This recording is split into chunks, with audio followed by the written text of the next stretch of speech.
So several months ago, I read the book Choose by Ryan Levesque, and though it's not specifically built for Amazon sellers selling physical products, it pointed me in the direction of how to pick a market that you're actually going to be able to succeed and scale within. So within this book, Ryan gives some really interesting information about how to compare the size of a successful market, the ones that he's grown, his students have grown, and the size of a market that has failed. The ones that his students have failed within, the ones that he has failed within. So if you're going to start selling a product, you're going to try and start making a brand in any space where you're selling a digital product, a physical product, you're doing e-commerce, or selling some kind of coaching program, whatever that might be, Amazon selling in the typical sense, you need to make sure that the market that you're choosing is the right size. Okay, so that's a really important factor that a lot of people aren't talking about. Usually just hear about product research, and then that's the end of it. Hey, make sure your product has this many sales, and you start selling it. When we look at something like this, now we start to see a top line and a bottom line, right? So when we compare these four things, improve memory, beekeeping, leadership skills, and orchid care, suddenly we have a range of successful market sizes. Now, what if we were to put something like a market that you were potentially going to go into? Say that you were going to go into woodworking. How does that compare? Wow. Okay, so it's so big that it nearly flattened the rest of them. Where you thought you had an enthusiast market, that's the perfect market size, you're gonna be able to go in there and make, several $1 million. Little did you know you're probably gonna get squashed by the market volume. So try and find something within that market, niche down within woodworking, right? Key way of doing that would be going to Google, right? Because these are Google's results. I don't need to search Google, I'm already there. So we can do woodworking and then see what else comes up. So woodworking classes. Okay, woodworking classes. So now when I come in here, a little bit too small, but there actually were a few points where we touched that bottom range. So I would rather enter this market than entering the one that's way too big, because at least here I might be able to take over the market and shine. And if I really know something about woodworking, which if you were going to start there, I would hope that you would, because the whole point of building a brand is doing something that you're passionate about and excited to teach about. Maybe you have some expertise in the area, and then make this my dominated market instead of getting crushed by all the competitors in just general woodworking. So you see where I'm going with this, right? And now the key point to this specific approach is that every single time one of his students or himself launched a product in a market that was within this range, it worked, it was successful, they went on to scale it to several $1 million, perhaps even exited the company.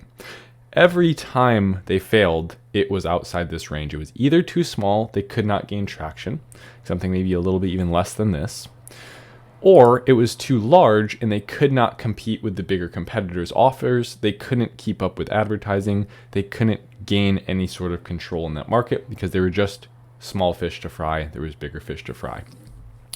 I don't know if I used that correctly. Now, the key thing to remember here is that every one of these four needs to stay here. Okay, so these are the examples that form the parameters that you can use. You're only changing the last one.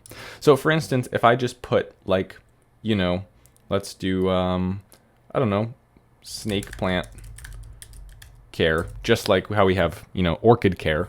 Let's see how that compares. Okay, so over time, it's actually been coming up close to the bottom where it used to be a bad market. It's a growing market, it might be something to keep your eyes on.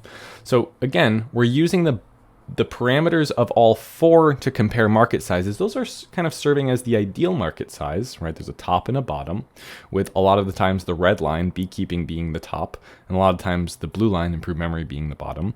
And you're just changing the four. So I just wanted to remind you guys, do not change these ones. Go into Google Trends, type in these four, and then use the fifth one to compare your market size to those.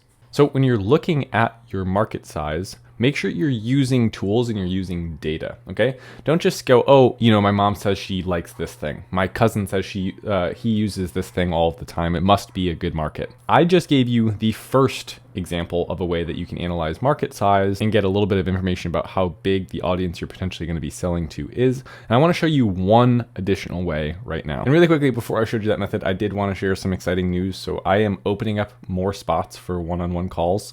I have finally broken through some of the hardest part of working on my new brand, and I'm seeing some openings in my schedule. I'm going to be allowing some more people in. So if you're serious about figuring out what you're going to be selling, who you're going to be selling to, and then working with a mentor over the next couple months, or even just over one phone call to figure out how to bring that idea to market. There will be a first link in the description down below to come do a one-on-one Zoom call with me. So I hope to see you in there. So the next way that we're gonna be analyzing what our audience is doing and how to potentially get in front of them and what products we might wanna sell to them, we need to figure out what they're already buying. So the best way to do that is with a tool called Helium 10. This tool allows you to view all kinds of things, right? Sales of sellers, performance of markets, track keywords. But one of the main things that I love using it for is their keyword research tool called Magnet. So let's roll with our little snake plant care thing, right? Let's go ahead and put snake plant into Magnet by Helium 10. And what this is going to do is it's going to pull all the search history from Amazon. It's going to pull the most updated information, and we're going to get to see what customers are searching in real time right now related to snake plants. So snake plant in general has 24,000 search volume. Okay, so we just already know that people potentially trying to buy just the plant itself, 24,000 people per month are looking for that just on Amazon alone, let alone within shops for plants and those specific things. Okay, now the cool thing about this tool is there's actually some keywords here. By the way, if you don't have this tool, there'll be a link in the description where you can get a discount for every single month. It's my affiliate link, so win-win. You get a discount for the life of your subscription, and I make a small commission off it. So it's a great way to support the channel if you like the free content. Another way to support me is just leave a like down below. So either way, appreciate it. When we look at these filters, it can be overwhelming, right? But there's a couple key things to remember. You don't have to fill out all of them, right? So you can look at just snake plant, and then maybe all we want to do is we want to include the phrase snake. Okay, so now we're only seeing words that have snake in it. So we jump down instantly to 657 filtered keywords. Okay, so all of these are now going to have to do with snake plants. Okay, or at least have snake in it. Maybe there's some stuff, yeah, live snake eggs. So what we can do there, we start seeing stuff like that. Exclude phrasing containing eggs, live, etc. Might be live snake plant, but that's okay. We got rid of quite a few there. So now when we go through here, let's go ahead and expand this, make it a little bit bigger so you guys can see better.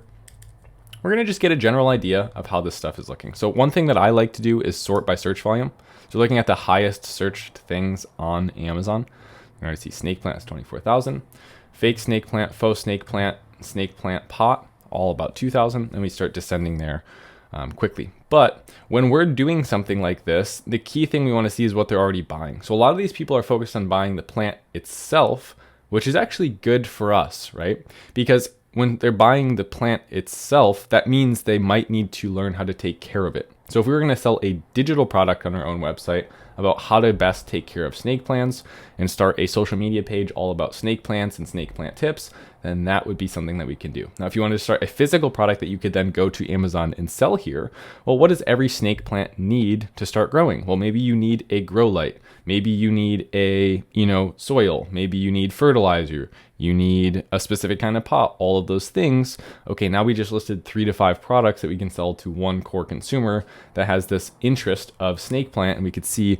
they're just starting to become the right market size. So there's enough people looking for it, enough people searching for it. And the key point to remember is that this is just Amazon search volume, right? So there's Google search volume, there's YouTube search volume. So the next step that I would take personally is go do some kind of more traditional research where I'm just going to YouTube, putting in snake plant, and seeing what pops up. So snake plant care, snake plant propagation. So snake plant propagation is the #1 searched thing on YouTube as far as snake plant followed by something. We know that because that's what it's recommending. It's always going to recommend the most important thing, the thing it thinks that most people are looking for first. So we'll click snake plant propagation and we'll see how many views some of these have. Okay, look at this, 2 million views, 6.8 million views, 13 million views. So all of a sudden when you were looking at Magnet and you just see 24,000, all of a sudden we get a real idea that, oh, millions of people are interested in snake plants. Millions of people have snake plants. And then 3 different ways to make free plants. Well, guess what? You probably need products to do this kind of thing. Yes, you're making a free plant. You don't have to go grow another plant. You need propagation scissors. You need a specific kind of soil with a certain kind of, did I say different? You need a certain kind of soil with a certain kind of soil water retention rate. You need a certain kind of, and there's even certain kinds of, dusts and vitamins that you can dip the end of a plant in to help it propagate. I happen to be somewhat of a plant nerd and I like this kind of stuff, so this was a good example. However, we can go in here, we could watch the video, and just by watching the video, we're not going to do that, it's going to take a little while, we'll figure out exactly what she brings up. Are there any forms of products that she brings up? Anything like that. And it looks like there's more videos about snake plants with tons of different views. Watch all of those, get a good idea of what you need to propagate one, and then go back to just care, right? So the next search one in the line was care. So go to that one and look at the care tips. Look at if there's any specific kinds of pots or lights or rock bases that you need for these things. And then finally, with all of this data, see if there's a business there for you, right? Start researching who that person is that's going to be buying this. Notice we haven't focused in on any one specific product yet because the product can come later. We can research what the product might be based on a tool like Magnet, based on a tool like YouTube, or a resource like YouTube where we can go and see. Actually, I don't know if you guys picked up on this, but look at this right here. I'm zooming in. Okay, don't play the video. And if you look at the table, there is fertilizer on the table. There's also a watering sprayer. There is a pot, there is a bucket with dirt in it, there's a shovel in it. All of those are potential products, okay? So the product can come later, focus on who's buying what right now and what they're buying, and then figure out if there's enough people buying that to support a brand, then you can start focusing on the product. Let me know down in the comments below if you'd be interested in learning the next step about this, how to find the product tied to the customer audience. I'll potentially make a video about that later this week if you're interested, but you gotta let me know so I know that you wanna see it. Anyway, guys, thank you so much for watching this video. I really appreciate every single one of you. Without you guys, this obviously wouldn't be possible. I love making tutorials for everyone that's willing to watch. So as long as you're here, I'm gonna keep doing this. So thanks so much. Be sure to like and subscribe down below if you did find any value from this. And I look forward to seeing you in the next video. Thanks so much. Later.